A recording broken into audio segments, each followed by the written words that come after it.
AIIMS Bhopal में चल रही टेलीमानस सुविधा से एक साल में 38,000 लोगों को कॉल पर स्वास्थ्य सलाह दी गई। एम्स के मुताबिक 24 घंटे काम करने वाली यह सुविधा अब तक कई मामलों में जीवन रक्षक के रूप में उभर कर आई है। इस सुविधा का उपयोग करने के लिए व्यक्ति को टेलीमानस हेल्पलाइन पर फोन करना होता है। इसके बाद सबसे पहले एक काउंसलर मरीज से बात करता है। इसके बाद मरीज की समस्या के अनुसार कॉल को विशेषज्ञ के लिए ट्रांसफर किया जाता है। यदि मरीज को इसके बाद भी राहत ना मिले तो आगे की प्रक्रिया शुरू की जाती है, जिसमें इन पर्सन सर्विस शामिल है। इसके तहत मरीज को पास के स्वास्थ्य केंद्र, सिविल अस्पताल या जिला अस्पताल की जानकारी दी जाती है। इसके साथ मरीज को ई संजीवनी यानी वीडियो कॉल के जरिए डॉक्टर से परामर्श लेने के विकल्प दिए जाते हैं। टेलीमानस की सुविधा सबसे अधिक डिप्रेशन के मरीजों ने उपयोग की है। एम्स भोपाल के कार्यपालक निदेशक प्रोफेसर डॉक्टर अजय सिंह के अनुसार मानसिक स्वास्थ्य को बेहतर बनाने के लिए हमें एक मजबूत सपोर्ट सिस्टम तैयार करने की आवश्यकता है। साथ ही इसको लेकर समाज में व्याप्त भ्रांतियों को भी दूर करना होगा। एम्स ने आज जारी एक प्रेस विज्ञप्ति में कुछ मामलों का जिक्र किया है, जिससे आपको इस सुविधा की उपयोगिता के बारे में समझने में मदद मिलेगी। तो आइए जानते हैं इन मामलों को। एक दिन टेलीमानस इंदौर पर कॉल आती है, जिसे एक 30 वर्षीय व्यक्ति ने बताया कि वह पिछले 7 वर्षों से मानसिक तनाव से पीड़ित है।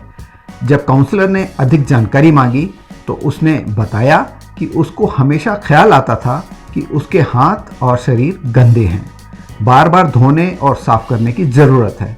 यही नहीं, इस तरह के विचार उसे अन्य लोगों के साथ खाने और समय बिताने से रोकते हैं। उन्होंने खुलासा किया कि पहले ऐसा नहीं था, लेकिन जब से वह पारिवारिक समस्याओं के कारण अपने गांव में रहने लगे, गांव वालों के बार बार बोलने के कारण उनके विचार बदलने लगे। अब यह ख्याल इतना परेशान करते हैं कि उन्हें नींद तक नहीं आती। पारिवारिक झगड़े बढ़ते रहे। इसी बीच परिवार के दबाव में शादी करनी पड़ी, जिसके कारण उनके वैवाहिक जीवन में भी मतभेद है। 7 वर्ष पहले उनका इलाज चल रहा था, लेकिन उन्होंने बिना किसी मनोचिकित्सक से सलाह लिए दवा बंद कर दी, क्योंकि वह बेहतर महसूस कर रहे थे। उनकी कॉल को मनोचिकित्सक को स्थानांतरित कर दिया गया।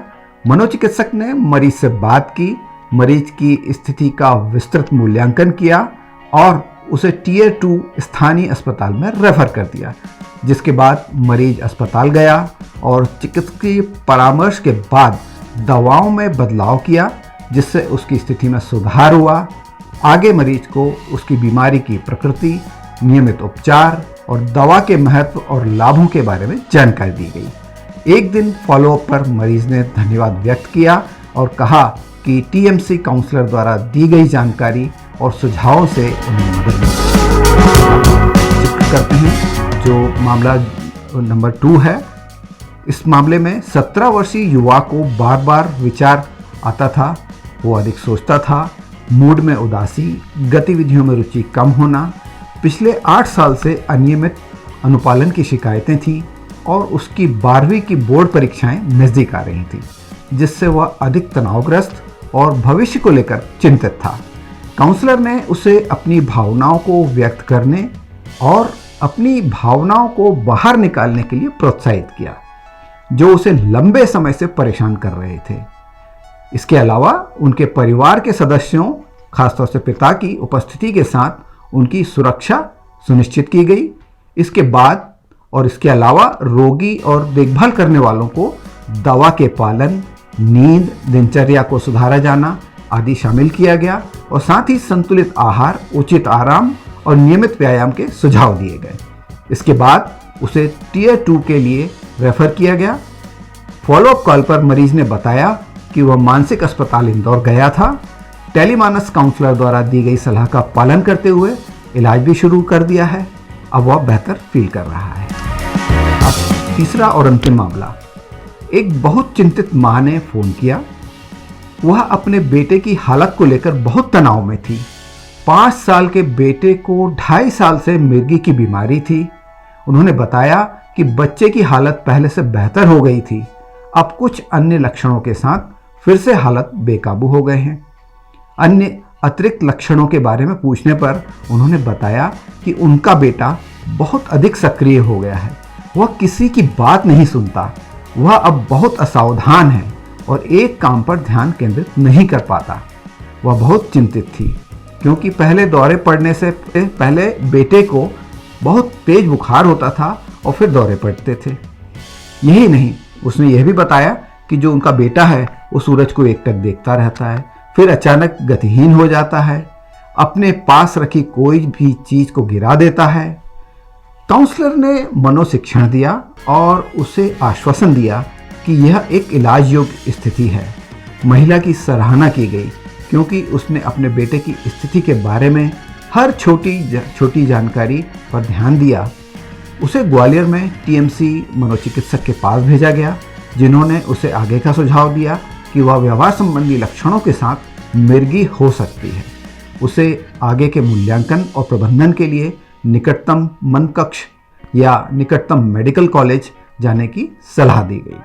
फॉलोअप के दौरान महिला ने बताया कि वह अपने बेटे को मेडिकल कॉलेज में चेकअप के लिए ले गई थी। उसका बेटा अब बेहतर है। इस संबंध में एम्स भोपाल के प्रोफेसर विजेंद्र सिंह ने बताया कि टेलीमानस कार्यक्रम का उद्देश्य देश में मानसिक स्वास्थ्य समस्याओं के लिए उपचार के विशाल अंतर, वर्तमान में जो है करीब 70 से 80% को कम करना है। मध्य प्रदेश राज्य में 2 टेलीमानस सेल इंदौर और ग्वालियर में स्थित हैं। टीएमसी भावनात्मक संकट और मनोवैज्ञानिक भलाई के लिए मुफ्त टेलीफोनिक्स परामर्श सेवाएं देता है। ये टेलीमानस सेल यानी टीएमसी प्रशिक्षित परामर्शदाताओं द्वारा संचालित होते हैं और मनोचिकित्सकों और अन्य मानसिक स्वास्थ्य पेशेवरों की एक टीम द्वारा पर्यवेक्षण किया जाता है।